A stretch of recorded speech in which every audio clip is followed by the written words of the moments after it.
بسم اللہ الرحمن الرحیم۔ السلام علیکم، میں محمد حنزلہ اور آپ دیکھ رہے ہیں میرا یوٹیوب چینل۔ ناظرین، آج جس ٹاپک پر ہم بات کرنے جا رہے ہیں وہ ہے اسرائیل وار آن غزہ۔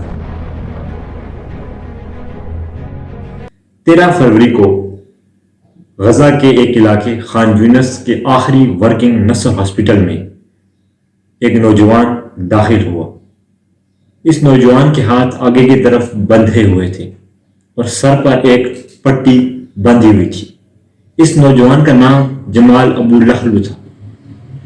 یہ نوجوان ہاسپٹل میں داخل ہوا اور ہاسپٹل کے لوگوں کو ہاسپٹل کے باہر موجود حالات کے بارے میں بتانے لگا، لیکن یہی نوجوان کچھ دیر پہلے زخمی ہو کر ہاسپٹل آیا تھا، لیکن اسرائیلی سولجرز نے اس کو اٹھا کر غائب کر دیا۔ اس نوجوان نے لوگوں کو بتایا کہ ہاسپٹل کے باہر اسرائیلی سولجرز اور ان کی مشینری پہنچ چکی ہے، اور انہوں نے یہ الرٹ جاری کیا ہے کہ جلد از جلد ہاسپٹل کو خالی کر دیا جائے، ورنہ پورے ہاسپٹل کو بم سے اڑا دیا جائے گا۔ ناظرین، جس وقت یہ نوجوان لوگوں کو ہاسپٹل کے باہر سچویشن کے حوالے سے آگاہ کر رہا تھا، اسی دوران اسرائیلی سولجرز اسپیکر پر یہ اعلان کر رہے تھے کہ get out from the hospital, get out from the hospital. ناظرین، یاد رکھیے گا کہ یہی نصر ہاسپٹل غزہ کے مقامی لوگوں کے لیے آخری پناہ گاہ تھی۔ اس لیے نہیں تھی کہ یہ صرف ہاسپٹل تھی، بلکہ یہ جس وقت UNO کی اپنی رپورٹ کے مطابق جب اسرائیلی سولجرز ہاسپٹل کے باہر موجود تھے، اس وقت اس ہاسپٹل کے اندر جنریٹر کے لیے فیول تک میسر نہ تھے۔ اس کے علاوہ مریضوں کو بے ہوش کرنے کے لیے انیستھیزیا اور ICU کی بیسک ریکوائرمنٹ اور سرجری کے لیے بیسک سرجیکل ایکوپمنٹ بھی اویلیبل اس ہاسپٹل میں نہ تھا، جس کی وجہ سے بہت سارے مریضوں کا علاج ان کو بغیر بے ہوش کیا جا رہا تھا۔ اس ہاسپٹل میں 10,000 لوگ پناہ لیے ہوئے تھے۔ نصر اور خان یونس کے مقامی لوگوں کے لیے نصر ہاسپٹل سب سے بڑی میڈیکل یونٹ تھی، اور وہاں پر 10,000 لوگ جو پناہ لیے ہوئے تھے، ان کا یہ خیال تھا کہ اسرائیلی سولجرز شاید اس کو ہاسپٹل ہونے کی بدولت اس پر سب سے آخر میں حملہ کریں، یا ہو سکتا ہے نصر ہاسپٹل پر اسرائیلی سولجرز حملہ نہ کریں۔ لیکن اس کے باوجود اسرائیلی سولجرز کافی دنوں سے اسی ہاسپٹل کے ارد گرد پوزیشن لیے ہوئے ہیں، اور جو بھی مریض یا ڈاکٹر ہاسپٹل سے باہر آتا ہے، سنائپرز اس کو شوٹ کر کے شہید کر دیتے ہیں۔ پچھلے 2 دن سے 10 فلسطینی انہی سنائپر کا شکار ہوئے ہیں جو کہ ہاسپٹل میں جا رہے تھے۔ جمال ابو لہلو ہاسپٹل میں داخل ہوا، اس نے لوگوں کو ہاسپٹل کے باہر سچویشن سے آگاہ کیا، اس کے بعد وہ واپس اسرائیلی سولجرز کے پاس جانے لگا۔ اسی دوران اس کی والدہ جو کہ اسی ہاسپٹل میں پناہ لیے ہوئی تھی، اس کو روکنے لگی، لیکن جمال نے جواب دیا کہ اگر وہ اسرائیلی سولجرز کے پاس واپس نہ گیا تو وہ ہاسپٹل کو بم سے اڑا دیں گے۔ یہ کہہ کر وہ ہاسپٹل کے مین دروازے تک پہنچ گیا۔ جو ہی وہ ہاسپٹل کے مین دروازے پر پہنچا تو 3 اسرائیلی سولجرز نے اس کو شوٹ کر کے شہید کر دیا۔ اب حالت یہ تھی کہ اس کی لاش اٹھانے کے لیے بھی کوئی جا نہیں سکتا تھا، کیونکہ اگر کوئی اس مین گیٹ کی جانب جاتا جہاں پر اس کی لاش پڑی تھی تو وہ بھی شہید ہو جاتا، کیونکہ وہ جگہ اسرائیلی سولجرز کے عین ٹارگٹ پر تھی۔ اس لیے اس کی لاش کو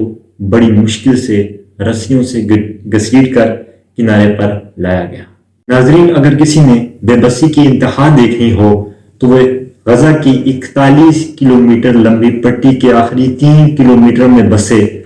15 لاکھ لوگوں کی زندگیوں کو دیکھ لیں، جو پہلے تو اسرائیلی اور امریکن بمباری سے اپنے پیاروں کو کھو دینے کے بعد اب پٹی کے اس آخری 3 کلومیٹر میں پناہ لیے ہوئے ہیں، اور اس سے آگے ایجپٹ ہے اور ایجپٹ نے غزہ کی 14 کلومیٹر لمبی پٹی پر 20 فٹ لمبی دیوار قائم کر رکھی ہے، اور یہ دیوار تہ بتہ ہے اور اس کے اوپر الیکٹرک وائر بھی نصب ہے۔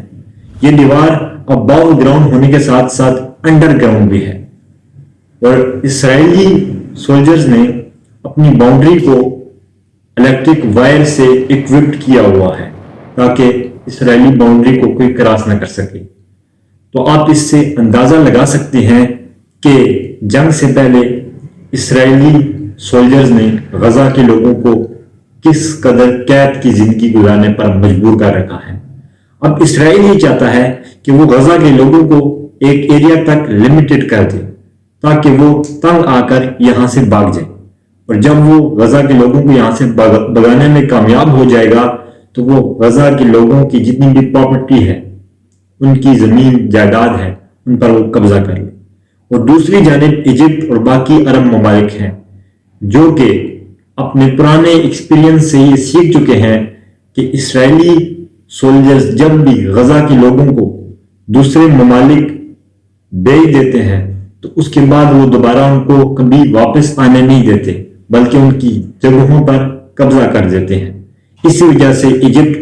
کسی بھی غزہ سے آنے والے آدمی کو اپنی باؤنڈری کے اندر انٹر ہونے کی اجازت نہیں دے رہا، اور اس نے غزہ سٹرپ پر ایک مضبوط دیوار قائم کر دی ہے۔ اب بہت سارے ماہرین کا یہ خیال تھا کہ غزہ اسرائیل جنگ جنوری کے مڈ تک ختم ہو جائے گی، لیکن بس بدقسمتی سے ایسا نہ ہو سکا۔ ہم نے غزہ اسرائیل جنگ میں ایک طرف